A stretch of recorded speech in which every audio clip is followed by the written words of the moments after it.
Good morning, everyone. Welcome to ReTechCon 2022, second day. And the first panel was extremely insightful. And we are looking forward for, and I'm looking especially for this session, interacting with 6 of our heroes out here. And each one of them has a wonderful story to share with us.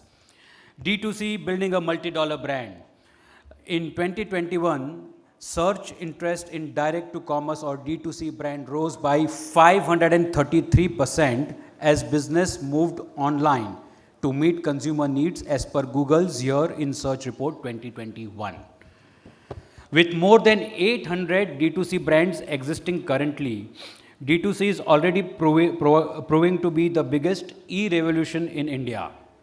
It is projected that there will be 10,000 brands by 2026-27 and that D2C market size will reach 100 billion by 2025 as per Inc. 42 Plus report. So we are looking at around $100 billion in next 3 years. Very much possible, maybe before that. The year 2021 has been a blessing for India D2C startups with 783 million being raised by the ecosystem. This is 251% higher than all of 2020. Now I'm getting a bit, dizzy. 500%, 700 million, 251%, 10,000, 100 billion. ये सब क्या हो रहा है, But that's the way Indian market is moving, and it's growing at a jet speed, or maybe more than that. This influx of capital has not only resulted in thousands of new brands, but also introduced disruptive models and made way for new opportunities and innovations too. Opportunities for all of us, and innovations too. VC interest in brands have grown and more unique ventures are getting leverage now as compared to earlier ones. Over 1.3 billion has been pumped in as funding in 2021 and over 42 deals and more than 17 acquisitions have been completed this year. Indian D2C environment has seen birth of 33 unicorns. Yesterday evening we had a quiz.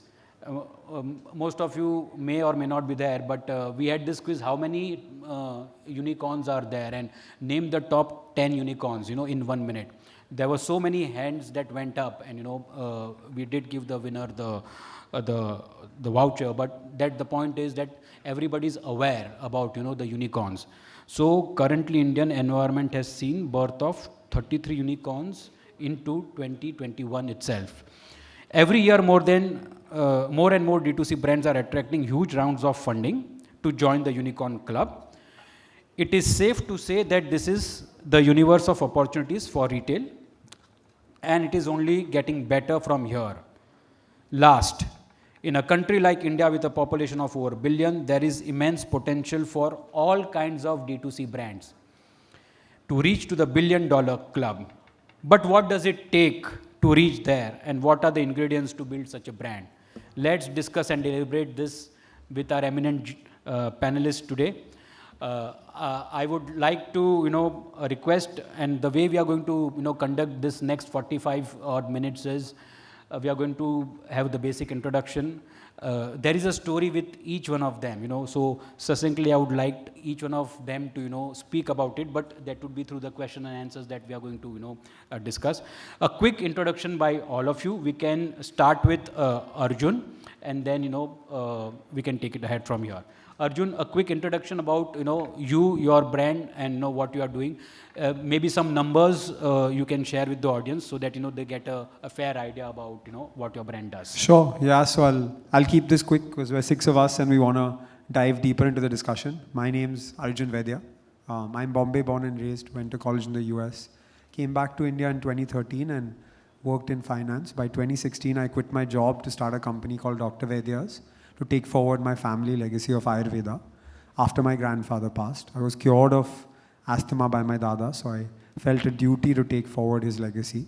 Started a brand in 2016 to make Ayurveda appealing and accessible to modern consumers. We tried offline and unfortunately we failed.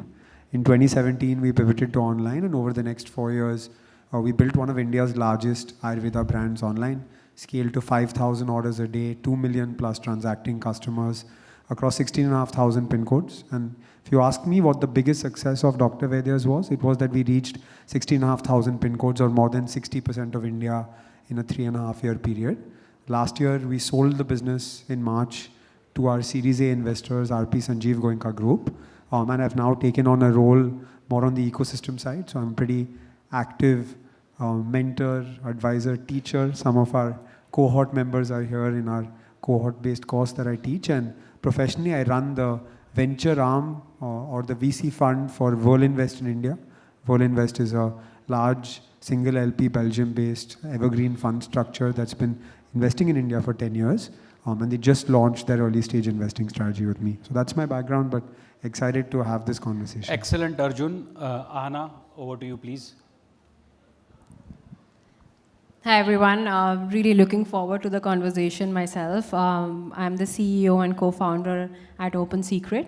Open Secret is a platform, a destination for all your unjunked snacking needs.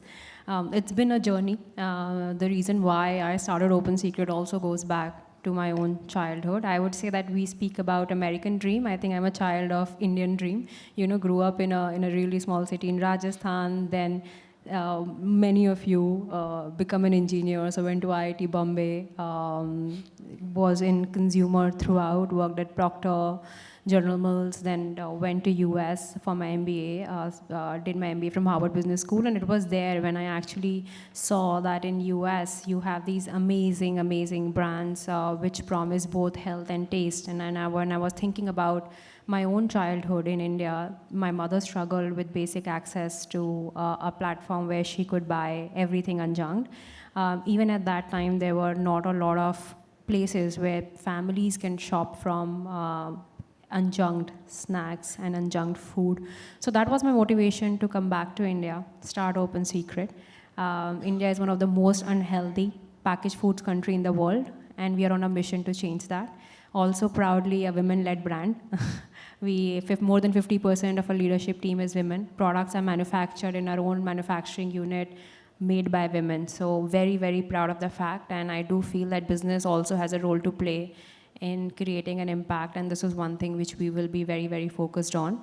Started as a brand where we launched products across 12 categories, and now we are, as I said, becoming a platform, taking the entire ecosystem along with us on this mission of unjunking. So we'll be onboarding 100+ brands with a similar mission. Omni-channel brand, and excited to talk about our journey and any other questions in detail as we go forward. Harshit. Thanks, Ahana. Hello. Yeah. So I'm Harshit Vij. I run freeculture.com. We're a COVID birth brand. We started early 2020. And our major focus was to solve the men's innerwear problems. We wanted to go, solve problems with the innerwear segment. Then suddenly COVID hit. We had to pivot our products, category to lounge and comfort wear. Practically, we were the earliest one, or one of the early ones to kind of brought in homeware collection, or let's say work from home collection and all that stuff. Very soon should be reaching to a 500,000 benchmark of consumers. It's just a very start of the journey. Recently raised Series A fund, and I think we share one of our investors as well. Venture A fund we just raised some time back. And so just anything and everything we make, it's just solving problems. We recently got into women segment as well, women basics, and anything and everything that will be solving problems. Yeah. Thanks, Arjit. Param, please. Yeah, hi, I'm Param Bhargava. I'm the founder of a brand called TAC, the Ayurveda company. An interesting journey for us. We started off in the end of 2019 with our first brand called Khadi Essentials. Then post-pandemic, we realized that the market for Ayurveda, as you know, Arjun, one of the flag bearers for the entire Ayurveda brands and ecosystem for growth, the market has been expanding at a very fast pace. We realized that there is a bigger problem to be solved. The problem is that how you really become a household name. An FMCG FMCG, Ayurvedic FMCG brand, and not only serving to the premium audiences. Because generally in India, if you look at, there have been either retailers or mass brands who were operating at a sub 150 rupees price points, who were giving access to Ayurveda products, brands like typically Patanjali or Dabur, or they were brands like Kama or Forest, right? So there was a big gap which we identified in terms of if you really want to give entirely chemical-free, toxin-free formulations which are concern-led, and also solve the problem around the lack of knowledge and awareness around Ayurveda. How do you position? How do you build brand which is for the new India, for the young India? So that Ayurveda also grows to a large level. So globally, if you see, yoga is one of the offshoots of Ayurveda, which has become, almost a $5 trillion size globally, involving the services, the apparels, the, yoga mats, all of the accessories related to yoga. But whereas Ayurveda overall is still around $25 to $30 billion. So if it has to really grow big, because this is the traditional medicinal science of India, 3,000 years old, how do you really make it big? It has to be adopted by the young. It has to be adopted by the millennials. It has to be adopted by the zillennials, right? From there, our thesis, was launched that how do you make Ayurveda sexy? How do you make Ayurveda young? And how do you ensure that it is adopted by the young audiences? So from there, we launched our platform, theayurvedaco.com. And in last 15 months of its launch, we are currently India's fastest growing Ayurveda brand, touching almost 100 crore revenue currently within 15 months of launch. And now we are not only a direct to consumer, we are an entirely omni-channel brand. In last 4 months, we have almost opened 300 manned beauty counters with our Ayurveda experts, plus 15 of our own stores, and rapidly expanding across India. Thanks. So excited to be here with RAI and a part of it, and looking forward to the retailers to open our arms to the new brands like us. Thanks, Param. That was exciting, and we'll talk about it, what, when, why, succinctly. But now I will go to Ashish, and please give your introduction, Ashish. Thanks, Dr. Hitesh, for having us here. My name is Ashish Virwani, born and raised in Bombay. Went to HR college, then went on to work with financial institutions like HSBC and Bloomberg. Ventured into my family business, which is hardcore into offline. We run the brand Libertina and Liberty Innovare. Being from an entrepreneur family, always felt like doing something independently because these businesses were traditionally set up. And me and my co-founders, also coming from a family business background, we wanted to do something on our own and build a brand. My co-founder just happened to be at a jewelry show in Hong Kong, where she discovered some products and she just packed them and brought them back in a bag into Bombay. And we just started selling on WhatsApp initially. And that was the start of Tipsy Fly, where then I came on board because I had set up the entire e-commerce part of my family business, where we got together and streamlined things, started selling on marketplaces, and eventually directly through our own platform, tipsyfly.com, with a little bit of retail presence. So yeah, that's about us. Thanks, Ashish. Abhinav, over to you, please. Thanks, Dr. Hitesh. So, hi, I'm Abhinav Midha. I've largely been an offline guy, right? I've spent 10 years building stores of my own, building startups, right? Now, the COVID has given D2C such a boom, right? That now I'm here representing Go Quick, right? A startup born in the pandemic with an idea of how can we improve the customer experience of this, of these online stores, right? How can we bring what the online world has already learned in terms of, how can we bring the Amazon experience into D2C space, right? That's the core objective that we started the company with. We've grown really well in the last couple of years, right? Working with almost 300 plus brands right now. So, yeah, looking forward to the conversation. Thank you. 300 plus brands. One thing you guys must have noticed is most of them are COVID birth brands. And look at the numbers that they have shared with us. Really inspiring. Like Param, your numbers were awesome. Like in 15 months, you have done the numbers that you said. That is mind-boggling. Coming to the first question, so we got this was important because we wanted to share the background of each and every founder and what the vision was. we could sense that, when Arjun also spoke, and now he has exited, but he is one of the classic success stories of India incorporation as far as D2C is concerned. So my first question will go to ladies first. Ahana, you wanted to, this is mission unjunking, right?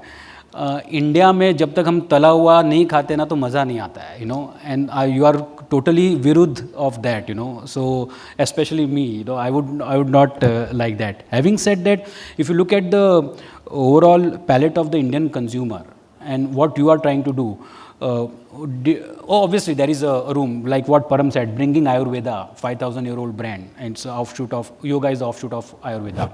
Similarly, here also you are trying to do something healthy, and there is a niche to it. But don't you think it's too niche a niche for a market to be created with the vision that you have in your mind? Can you guys hear me? Yeah. No, I think that's a great question. Firstly, I would say that, it's a myth that healthy and tasty need to be mutually exclusive. If I have to ask you what is your favorite meal, generally I've asked a lot of customers and they would say that maa ke haath ka khana, right? Do you think that's unhealthy? No, right? It's tasty and healthy. It's just that because the muscle that we have built, you were only fed 5 rupees, 10 rupees ka maida, chini wala product that you think ki tasty ho hi nahi sakta. So when I talk about Open Secret and any brand that we are bringing on the platform, the first promise is taste. And this is not just India. I have worked in US. Cheerios is a $1 billion brand. The biggest innovation for them in the past few years was chocolate peanut butter Cheerios. It wasn't the other one. So, taste is very, very important. So that's first. That's the reason we talk about unjunking, that we are taking the junk from the product. We are not taking the taste away from the product. So that's number one. Number two, again, I strongly believe that it's very difficult to change habits. So if you love to eat your cookies, if you love to eat your chips, whatever, we will just give you an unjunked version.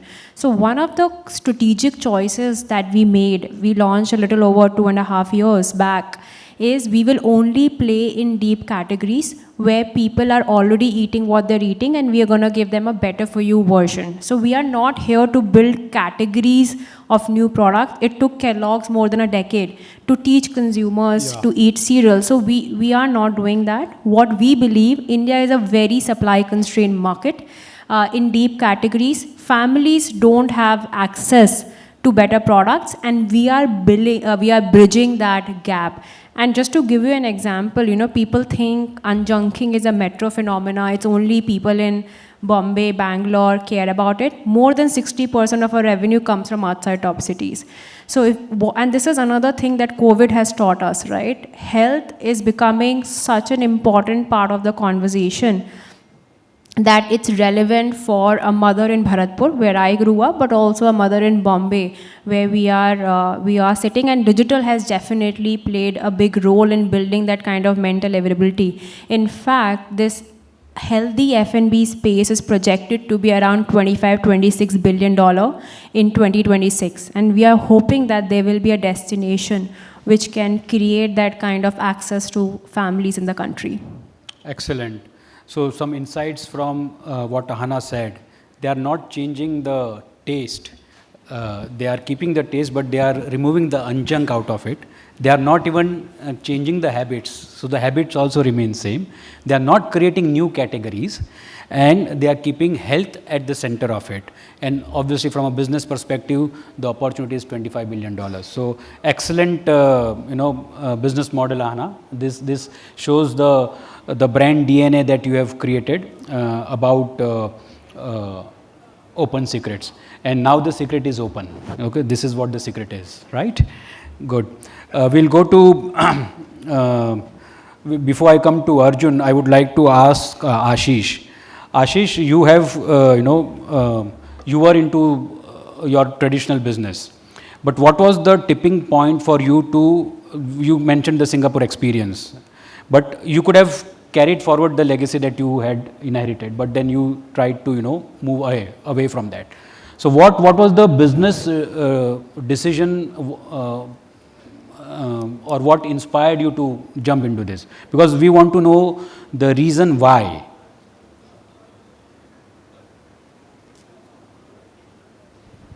Hello. Yeah. So see, the way traditional businesses in India work is very different from how business today is done, especially in the offline field, right? It was based on relations built over like by my grandfather, my father, over 30, 40 years. There were certain things that worked in a certain way. And anything, anything if you come and drastically make changes, it can backfire on you very badly. And I had seen that happen to a few brands around us where the new generation also got in, tried their own bit a little bit. It did not work really well. Apart from that, I always wanted to do something and build something on my own, right? I believed in building a brand coming from, we had one of the first manufacturing units after independence. And I wanted to carry on that legacy about building a brand into India. So that's what was really interesting. And when you're running your own business, you're answerable for everything. In the growth stages, whether your biggest consignment is stuck to an AC not working in your office, you're answerable for that. And I love that challenge. Whereas when you're either doing a job or something, you're only expected to do certain roles that you're expected out of. So this was one of the things where I wanted to accept that challenge. And that's what made me move out of it and start my own thing. Sure, thanks. Harshit, what about you? I know you did mention about men's innerwear, the category work from home was launched. You are also a 2-year-old, brand. What made you enter this segment particularly? And you also mentioned that you ventured. Then subsequently, it was kind of a related diversification, not really diversification, but you entered into comfort wear and lounge and work from home. So where do you see right now yourself? Because you have changed products, or you are going to continue it. What was the thought process behind that? Sure. So we haven't changed our product. We've just added extension to categories. The major reason for that is that people do not like, and especially innerwear when you come to. I mean, people feel very comfortable what they are wearing, right? They don't want to change their brands very easily. It's like you talked about habit. It's like innerwears are also habit, Yes, I mean, yes. if you're comfortable in something, then probably it's very difficult to kind of change. But since the consumer is evolving these days, and so education is something which probably helped helped free culture to kind of educate the consumer that why and when, let's say, you should change. Let's say if I talk about just innerwear, to be honest, and it's very important, generally innerwears are being neglected. People do neglect it probably, and you will still upgrade your jeans or trousers or shirts probably. I'm not saying that people do not do that. People do change, but I think largely the population, they do not neglect karte hain usko. That's the prime factor. That's how we educate our consumers. Also, my co-founder Shrey, he comes from the textile background, and one fine evening, we are very old friends. One fine evening, and since I'm coming from the healthcare background, so we were just discussing that, so actually that's a true story which is there on our web store as well, that we actually saw someone adjusting their undergarments, and which probably generally, no offense to males, but we see that. It was a very stupid question from my side, that why it happens, like why people do that. Then suddenly he said, look, in India, probably people do not know the aesthetics around innerwear. Kaise banaya jata hai, since he coming from that background and everything. So we kind of started with that. We saw there is an opportunity and since the consumers are changing and everything, they want to give a try to newer brands. They don't want to use daddy's old brands in some categories, and it's not just our category. It's happening everywhere. They want to try new brands. They want to give opportunity to newer brands. That's how we started. Other thing, when this whole COVID thing happened, the focus was in comfort wear. Like nobody practically was buying jeans or shirts or something like that. They wanted to buy they wanted to have something which is comfort driven and which is kind of all day stuff. And it was so we have a WhatsApp group of about very close knitted, some 150 consumers, early consumers who actually believed in us and purchased, and they moved out from their traditional brands. So हम लोगों ने उनसे बात करी. We spoke to them that what is the need at this point in time, because nobody knew कि COVID इतना लंबा चलेगा, right? So and there came the suggestions, and all these suggestions were like, look, I'm looking for something which I can wear all day, like even I don't have to take. I'm wearing it, let's say tomorrow as well. So that's where we kind of thought that we have to extend our category and kind of add. It was very easy for us to extend the innerwear category, launch new colors, new styles, new designs. But somehow we ended up doing this way. And that kind of, we had good retention of our old consumers, and we had something else to give it to them as well. And that's what I think that's what the brand needs to do. I mean, we're just very young, we can't give that kind of a gyan as of now, but still, you need to retain that consumer, and especially innerwear category ऐसी है कि हर महीने नहीं कोई खरीदता था, right? So we had to pivot so that we offer something else to that same consumer as well. That's how many of you have a WhatsApp group of your consumers or your customers? 1, 2, 3, 4. All of not from the same company, right? Otherwise, no. But this is the learning, right? I mean, I'm aware about this. Many people do have, but seldom we come across these kinds of examples, and that to a category like innerwear, where there is a WhatsApp group and people are sharing their experience or whatever, comments or suggestions or advice or whatever it is.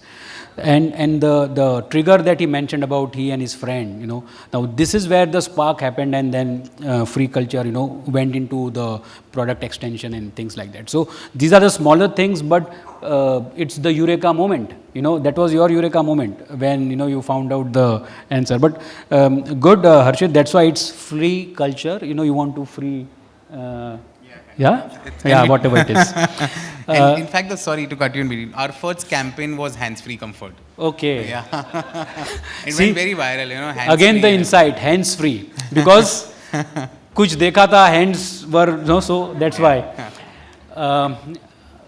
Arjun, you'll have to give your whole story.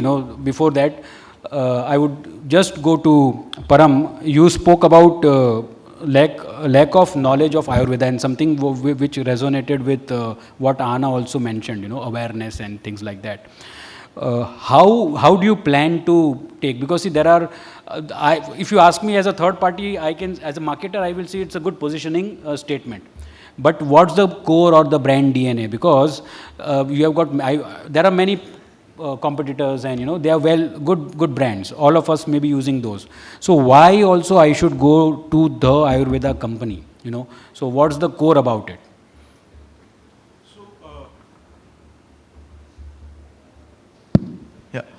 So as you rightly said, there are many brands out there, right? But are they communicating to you? Are they listening to you? Are they in your direct conversation? So he touched upon one of the very, actual aspects of direct to consumers. We headed offline 4 months back, but our initial journey was direct to consumer. So we run around 20, 30, 40 plus groups, both on WhatsApp and Telegram, where we have created that community, where we are spreading the knowledge around Ayurveda. Now in this current stage of business, we are building that via a content-led app, where we would be, launching that app of TAC very soon, which would have the buckets of, the first bucket would be the content-led bucket, which will have the content around Ayurveda, Ayurvedic lifestyle, the benefits of Ayurvedic lifestyles, and the yoga community. And then it takes to the consultation approach. We already do that on a personalization level on our platform. People come, they get to know about their body doshas, vata, pitta, kapha. There are a variety of 10 plus body doshas, and from there we also have a video consultation facility with our doctors. We now have a 10 plus Ayurvedic doctors in house, which consult with the people. They, give them the solutions. Earlier, we were only a beauty-led brand. Now we are a holistic brand. We do entire beauty, wellness, sexual wellness, baby care. We have just launched. We have, at this early stage, we have just onboarded a brand ambassador, Kajal Agarwal, who just had delivered a baby and believes in Ayurveda and comes from south of India, where Ayurveda was the, is available in its purest form. And, since a long time Ayurvedic products are available, but still it's majorly, very small. See, if you go to a pharmacy, do you see Ayurvedic products to be occupying the prominent spaces? No. They were never. It has been there from larger global companies and MNCs that they have not allowed two types. One, Indian brands to flourish and Indian Ayurveda to flourish. Because they know that it is really powerful. Why, after such a big pandemic, the biggest pandemic of our era, that Ayurvedic ingredients or Ayurvedic problems or the problem which Ayurveda can solve has suddenly become the talk of the town? Because it had that power. It was just, actually Ayurveda was waiting for an inflection point. Okay. Right? So now it would be competitive for every category. It would be cluttered for every category. For him, competing with Jockey, competing with, TT, the likes of the larger companies. But still, India has produced 3, 4, 5 large D2C innerwear brands. That's the power, because India is right now open to adopting us, the brands which the new age entrepreneurs are building, and the way we are conversing with them. Yeah, India is open to adopt us. That's the current stage, and the numbers that I mentioned earlier, this is a testimony of that.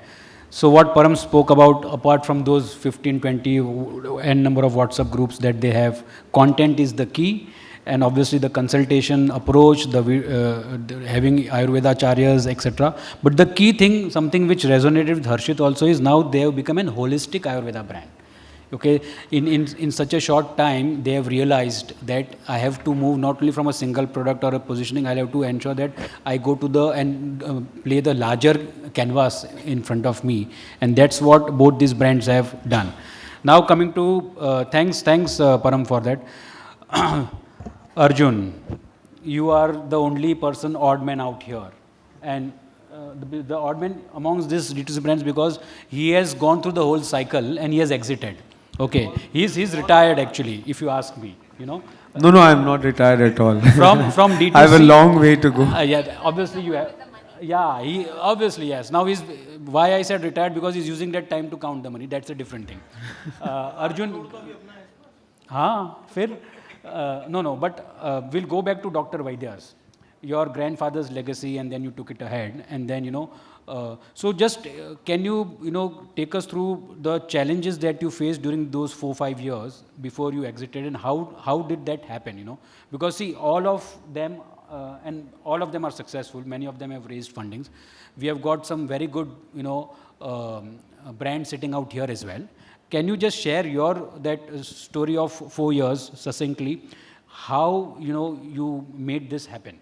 Sure, yeah. So I think the one good thing about being sort of outside of running a business is that you get to spend more and more time with founders. So all of them at least have spent some time hearing my story, and I think I have the good fortune now of making so many friends in the ecosystem as well. My story, it'll take long to talk about, right? So I'll talk about the challenges and where we seriously struggle, right? So I was 24 and a half years old when I started thinking about the idea, and that's when I started the brand, right? So 2016 October, we launched this company, big launch event at Taj Lands End Hotel, and I was a really good student in school. I went to a great college, went to Ivy League college. I had a great job out of college, and then I thought I was running a great company, right? So I had 300 people at this event. I signed on 6 distributors. I put 10 lakhs worth of stock in the market, offline in the Bombay market in Jan 2017. And sorry for you guys who've heard this story before. And 3 months later, 90% of the stock came back, right? So for me, I thought, okay, I'm running this amazing business now, so everything's great. And I was in the finance world, so I was making an Excel sheet, and the Excel sheet said 10 lakhs, 20 lakhs, 50 lakhs, 1 crore, 5 crores. And pretty soon, on that Excel sheet was $1 million a month business. What I didn't realize actually is that I put this stock in the market with no money to market. I was not known. I had no right to win. And I couldn't compete with the Dabur, Himami, Patanjali, Zandus of the world, right? So 90% of the stock came back to me in April 2017. And that's when I realized that, okay, something's really wrong, right? So good fortune prevailed. I had a good support system. I reflected on what really went wrong and realized my mistakes. I then made an amazing decision to convince my girlfriend, who became my fiance at the time, to join the business. And she was in the early team at Nykaa, and that's when we sort of moved the focus to doing what you call now D2C. At that time, it was called digital first or online only. Yeah. People used to say to us, like, you're trying to sell Ayurveda online. Nobody is going to buy Ayurveda online. Today, it's D2C is heard in every sort of conversation. And so I think trust was the biggest challenge that we faced. Two types of trust, right? The first trust is, hey, everyone in the ecosystem, customers, other brands, prospective partners, who is this guy who's trying to build an Ayurveda brand who can't even grow a beard, like he's like some kid, right? They used to ask me, hey, where's your boss? Send your boss over, right? I still can't grow a beard though. But that was a big challenge for me, right? And we said, okay, we let our numbers and our work do the talking. And then from a customer perspective, right, to build trust, you'll ask me, there are so many Ayurveda brands, offline and online, why buy you, right? And so we did 3 things to build the trust, and it's relevant for anyone who's building a brand, right? Because we're building new age insurgent brands in spaces that people have consumed other brands. Number 1, I did have 150 years of legacy, and I did talk about it, right? So we used to say, our customer service team used to pick up the phone and say, hi, we're calling from Dr. Vaidya's 150 saal ki legacy hai, naam to suna hoga. That's number 1. Number 2, we talked about all the things the customer cared about in terms of trust and credibility when you buy a product that you have to ingest. We didn't sell much personal care, we sold ingestion products. So talked about all our certifications, licenses, approvals, the process of manufacturing it. We were open to share photos and videos of our factory. That's the second thing that helped. And the third thing that really helped was, hey, by the way, 1 lakh people have consumed this product and here's what they have to say, right? So real, genuine customer testimonials. And I'm saying real and genuine because I've seen a few brands who just sort of don't take real testimonials and put stuff out there, but customers are smart, right? And they know. And then from there, we established some traction, established some scale, and then went ahead. But I would say the 2 key challenges that we faced, which eventually helped us succeed, was 1, we failed offline, and then we moved online, and the journey to moving online and winning one space, right? While there were lots of brands doing lots of good work offline, nobody was doing anything online in 2017 and 18.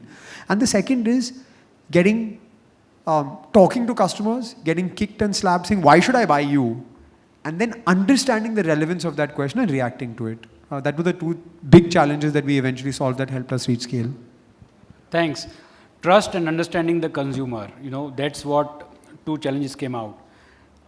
Abhinav, how can you solve, we have not discussed, but these are 2 of the key challenges which almost every brand faces, It's easier to go online and say, I'm also a D2C brand, But what exactly are these challenges and how do you address them? Correct. So, see, when we started GoQuick, right, our objective was that how do we improve the experience, right? And trust is a very important factor here, right? So when we call ourselves a data and experience out company, right? So how do we build better trust? What we did is we went ahead and created a network of users, right? So within the whole D2C ecosystem, we have a network now. So if a user logs in on X website and then comes back and logs in your website, he already trusts GoQuick there, right? He says, I've already used their network, I've already trust there, and hence we've had a very good prepaid conversion. If you look at the D2C market today, almost 70% is cash on delivery, which is an India-specific problem, right? And why is cash on delivery? Because trust is a big factor.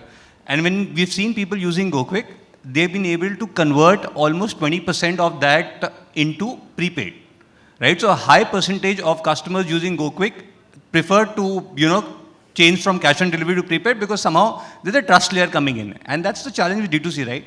You mentioned when we started, right? There are 600, 800 odd brands today expected to reach 10,000, right? Yes. So everybody starts small, right? So, and somebody has to be that layer or the face for them. And we're trying to bring that to the table. Okay, good. We'll go to this was the foundation, and this is the major part of how, you can create a unicorn. We saw how strong the foundations of these 4 brands are, and obviously Dr. Vaidya is also the 5th one, because that's the key for anyone to, it's the saying goes, well begun is half done. So these guys have already, well begun, because the foundations have been very strong, the brand has taken its roots. Now let's go to the second part of this, that is the growth strategy. And how do you plan? So Ahana, we'll start with you again. How do you plan to grow? What will be your growth strategy? It's simple. I can ask relevant questions, but you can answer from how you are planning your growth. I think that's the billion-dollar question. I think, how do you Grow. grow?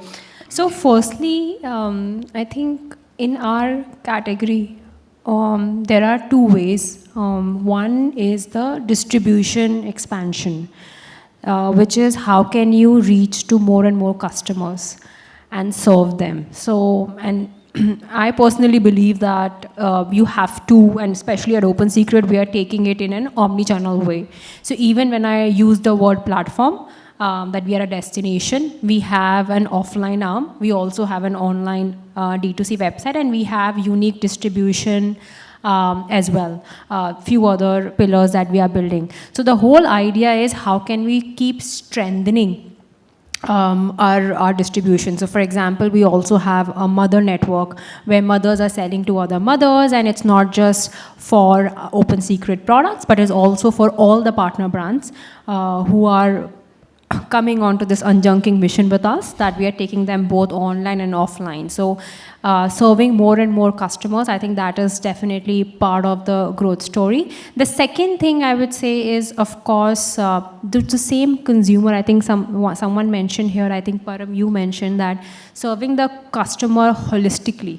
So we were thinking, or we were playing in 12 categories. Now the idea is that if you want anything unjunked related to food, you can come to our platform, you can buy your nuts, you can buy, we also have like A2 ghee.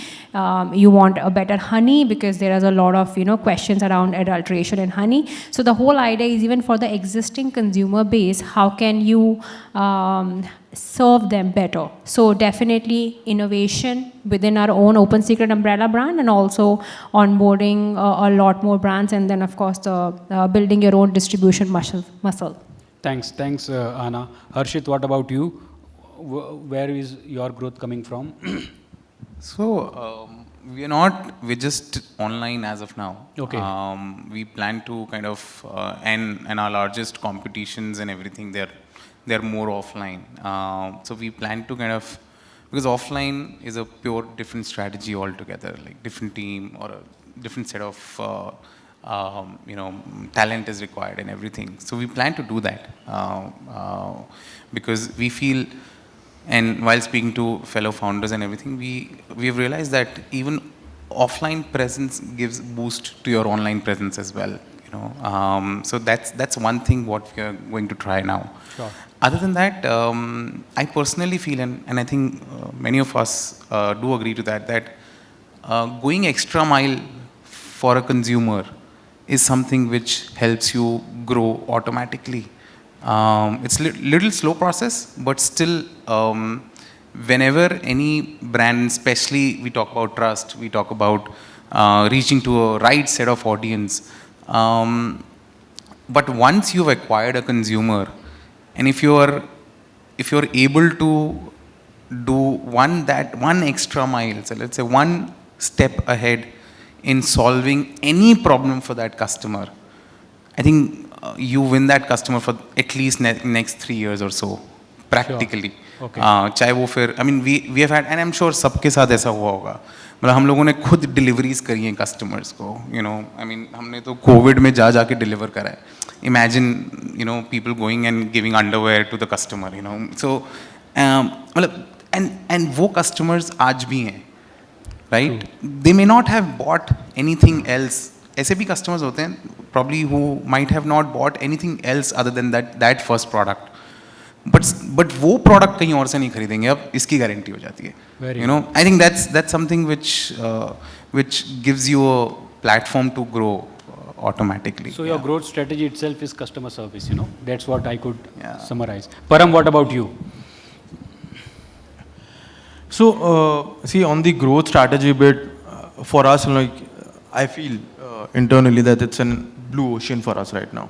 We've just started, right? So, the first journey, the first step from my side would be like, you know, if first one has to understand their brand purpose and then really work towards seeding that brand purpose.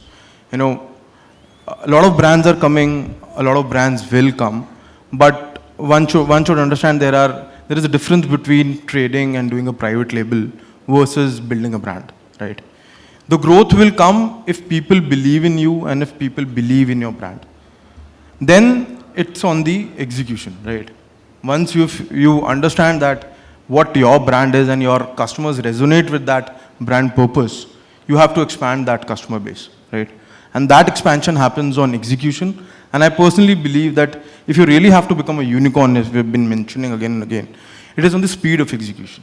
And that speed of execution involves, you know, opening more and more doors and bringing the right set of team together at the right stage to believe in you, to work with you, and to create that brand purpose in this massive India. Because India is a biggest land of opportunity right now. You know, we are beating, you know, everyone across the globe in building brands, right?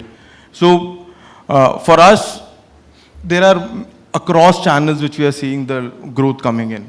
So, because we've been working on these three things which I mentioned, team, the speed of execution, and seeding the brand purpose at scale. Excellent. Seeking the brand purpose. Many of us, or many of the experience that we have got is many of them are doing trading or private label versus building the brand. And you know, you hit it on the head. Speed of execution is the key to growth. I think speed is the right word. Yeah, Ashish, what about you? So I personally feel that in the new age of digital commerce, a lot of brands are getting built online first, right? Yes. It's I would say it's a little, I wouldn't say it's easy, but it's easier than cracking the offline market. And that's where the brand discovery kind of happens. And now in the future, we'll keep on seeing that a lot of online brands will have an offline presence as well, because just being on online, you cannot sustain and you can't grow the numbers that you want to go. You need the offline help as well. So that's one key that is going to be a very important part. The other part, in addition to what the rest of the speakers have said here, is that when you're at the growth stage, right, putting in processes and systems is very important, so that tomorrow when you reach scale or when you're growing, you're able to manage it. So for example, your order management systems, your inventory management systems, your accounting systems need to be in place, so that tomorrow, let's say today if you're doing 100 orders a day, tomorrow when you need to do 5,000 orders a day, you're able to do it. So that's also very important from that part of it. And lastly, product. I mean, I don't think that's different, you know. A product speaks for itself. Today, the customer is exposed to millions of brands all across. Today, if he walks into a shop, he has his mobile phone there, right there and there, he's able to compare two products, whatever he wants. So if you have the intention of serving a process, serving a purpose, your product needs to speak to itself, because that's how your customer is going to come back to you, and in the future, that will help you, because that will bring your customer acquisition cost down. So, yeah. Sure. So we can see Harshit and Ashish online, Ahana and Param are online plus offline. So Arjun, can you solve this mystery for me? If I want to start something, I'll first start trading and then, or a private label brand, then I become a D2C brand. And then from online I shoot to offline. And then I become a unicorn. Aisa kuch hai? Is this the mantra? Because you interact with these guys and you have, you know, had a successful exit. So just tell me the mantra, not openly, secretly. Hello. Yeah, if the mantra was so simple, I wouldn't be sitting here and having this conversation with you, right? Likewise. I have a simple sort of thought process on channel. And the channel is where the customer wants to consume your product, right? So I think at least in the online space, if you think about it. Lots of people are asking this question, should I be on my website? Should I be on marketplace? I'm not sure. Amazon's taking my money. Flipkart is taking my money. They don't give me data, etc. Look, the reality is that data will tell you the answer to that question, right? If you are on your website and on marketplaces and you see more customers buying from marketplaces or more customers buying at a cheaper cost, someone is telling you something, right? I am buying X product on a website, Y product on Amazon, and Z product from the local store. And so my consumption and commerce journey as a consumer remains different. And when you look at channel, that's what I would say is the first step to looking at it, right? The second step then is, look, you have to be very mindful as a business owner of a channel tapping out, right? So you will see a lot of growth, then you will see slower growth, and then you'll stop seeing growth at some point. I hope it doesn't happen, but if it does happen, you have to be the first person to say, okay, this is where I'm tapping out, now I need to look further. Not that the channel will not continue to maybe grow at a slow pace or continue to deliver those sales, but if you see that, you have to be quick to react and move. And the third thing I would say about channel, right? A friend of mine from the D2C ecosystem said, when people ask us, how can D2C brands go offline? It's counterintuitive to the definition. My view to that is actually D2C is a way of thinking, not just a channel. We are insurgent brands, we are new age brands, we're agile, we're nimble, we're solving problems, right?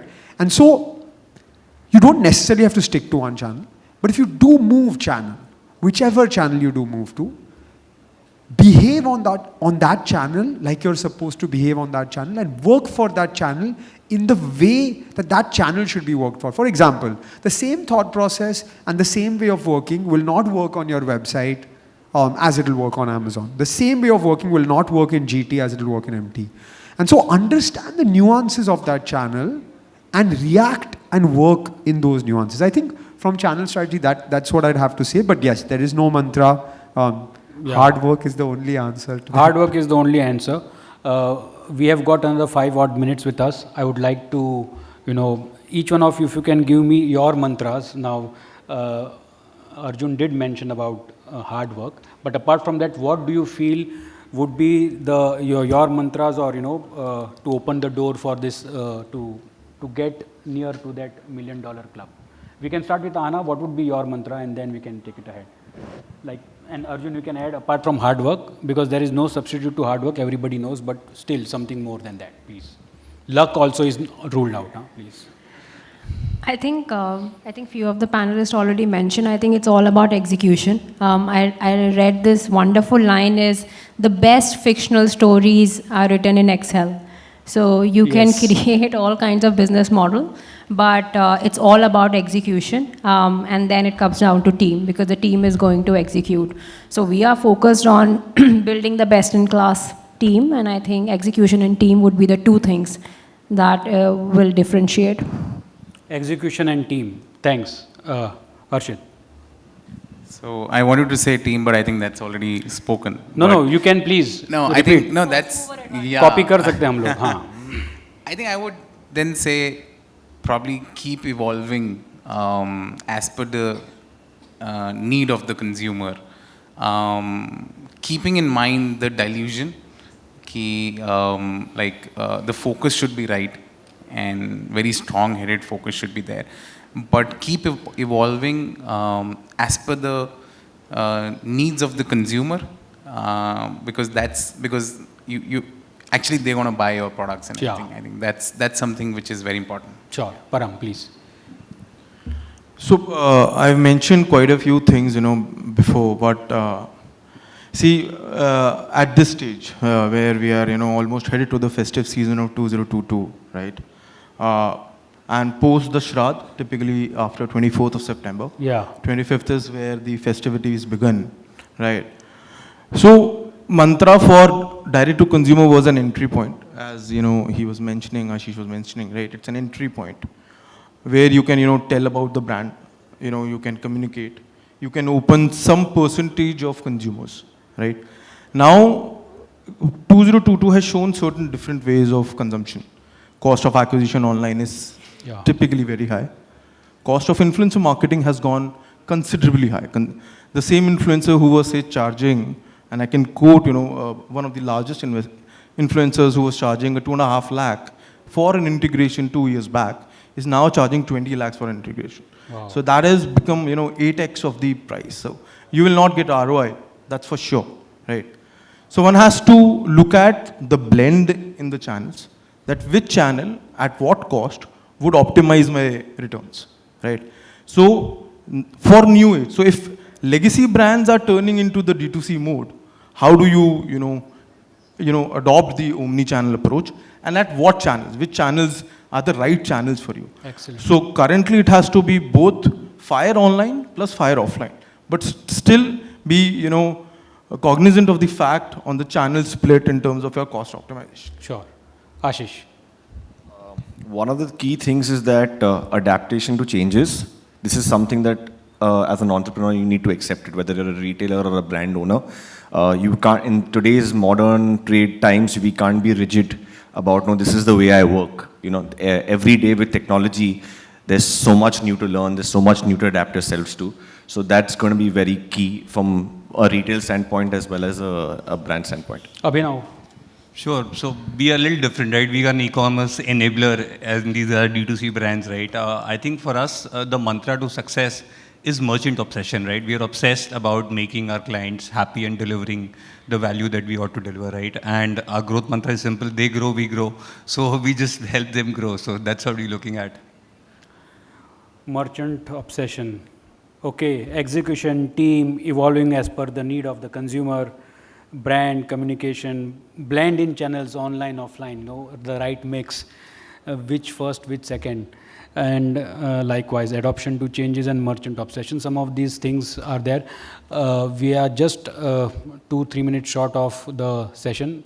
I would like to thank the panel here today for sharing the mantras. The whole objective was we could figure out what their brand DNA is all about, and that's why they are posed to become a unicorn in the future. That's what our best wishes would be, and you guys are on the right track, and you have taught us a lot of things today. What we'll do is we'll end the session here. I had one question, but then that will take it after the next session, if anybody wants to. That's right, Hugo. So thank you very much for, being here today at ReTechCon 2020, and look forward to, interact with you in the future also. And thank you for being a patient audience.